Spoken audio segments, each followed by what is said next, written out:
Maswerteng umaga po mga ka-STL. Narito na po ang resulta ng STL Bulacan. Para sa araw na to, first draw. March 11, 2025.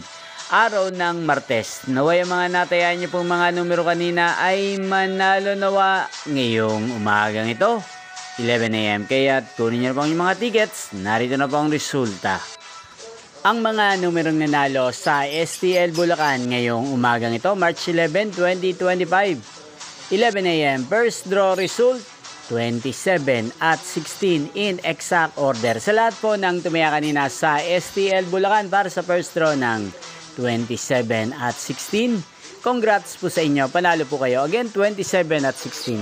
At ngayong umagang ito sa STL Bulacan, natin pong i-shoutout si Lola Eli Paraiso. Shoutout po sa inyo, Lola Eli. Sana po ay manalo na ang mga numerong tinatayaan nyo sa STL Bulacan. At sana ay nasa mabuti po kayong kalagayan. Gayon din po sa lahat po ng mga taga Bulacan dyan na lagi pong nanonood sa channel na to. Shoutout po sa inyo. Inyo pong napanood ang resulta ng STL Bulacan. Magkita-kita pong muli tayo mamayang 4 PM.